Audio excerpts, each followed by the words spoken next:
Ashama harka funee kabajamtootaa fi hordoftoota chaanaalii holqa barnootaa guyyaa har'aa kana barnoota miidhagaa fi isin fayyadu tokkoon isiniif qabadhee dhufe. Innis akkamitti akka yuutuubii keessan veerifaayi godhachuu dandeessan. Egaa jalqaba yuutuubiin jechuudha maallaqa isiniif kafaluu hin danda'u, sabskiraayibara likitti isiniif mul'isuu hin danda'u, kontirool gochuu hin dandeessan jechuudha yoo veerifaayi godhachuu baattan. Kanaaf gaamee akkamitti akka veerifaayi godhattan mee waliin haalaalloon isinin jaa. Egaa kabajamtootaa fi hordoftoota kiyya namoonni chaanala kanaaf guyyaa har'aa haarawaa taatan chaanala kana sabskiraayib gochuudhaan maatii keenya ta'a. Odeeffannoo bareedaa kan teknoolojii asirratti argachuu ni dandeessanii isin jaa. Egaa mee amma gama barnoota keenyaa yeroo dabarru Chiroomee keessan keessa dhufuudhaan ammaan tana akkana jettanii gubbaa kanarratti baar sarchii kanarratti barreessan youtube.studio jettanii ni barreessan. Ichiboota akkanatti isin fidaa saayin kan jiru kana xuquudhaan jalqabuma jechuudha. Chiroomee keessaniin youtube studio keessan keessa ni galtan jechuudha. Egaa erga akkanatti galtanii gubbaa kanatti sarchi godheeti harkisee isin fida. Ergasii inni akkanatti erganne si fide xiqqoo ishee akkana gadi deemuudhaan iddoo seeting jiru kana iddoo kana ni xuuxanii jechuudha. Iddoon kun akka isiniif galutti kunnooti gama gadii kanatti argama.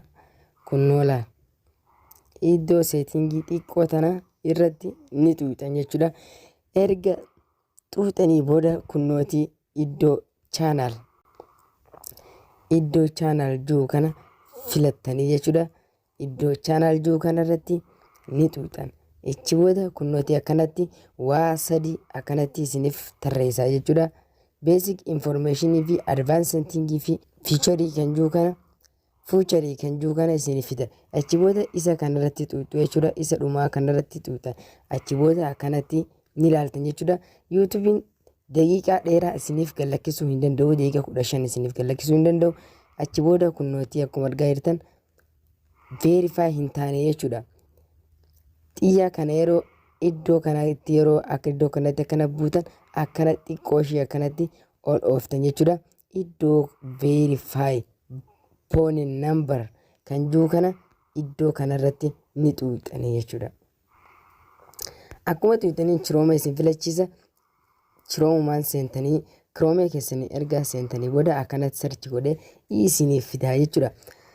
Achi booda yoo asirra jiraate gubbaa teekistii kan jiru kanarratti deeffachuudhaan iddoo kana irratti al tokkoof ni xuuxan. Achi booda biyya keessa jirtan filattan jechuudha. Kunnoo an Itoophiyaadhaan jiraadha. Itoophiyaa jeetiin filadhaa. Kunnooti Itoophiyaa jeetiin filadheetiin jira jechuudha. Achi booda lakkoofsa keessan iddoo kanatti ni guutuu jechuudha. Lakkoofsa keessan iddoo kanatti ni guutuu. Kunnooti guutaatiin jira. Erga guutee booda kunoo iddoo gadii kanatti geet koodii kan jiru kanarratti al tokkoof ni xuuxanii jechuudha. Erga xuuxanii dijitii 6 lakkoofsa keessan irratti isiniif erga a text message with your verification code has been sent to lakkoofsa keessan irratti dijitiin 6 verification koodiin isiniif seenti jechuudha. Obsaan ni eeggattan.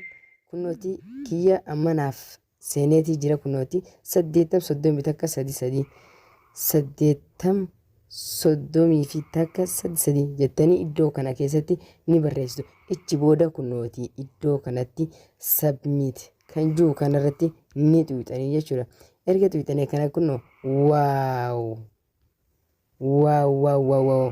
verified phone number jeeti congratulations your phone number has now been verified jeeti jira. Egaa akkanatti fayyadamuu qabdan. Barnoonni keenya kan guyyaa irraa kanama fakkaata. Hamma viidiyoo biraatti walitti deemnuuf viidiyoon kun akka isinitti tole abdii guddaan isinirraa qaba. Chaanala kiyya sabskiraayib gochuudhaan akka viidiyoon kiyya salphatti isin dhaqqabu mallattoo beel aayikanii maddiitti argamtu olirra kaayyadhaan isin jaa. Baay baay.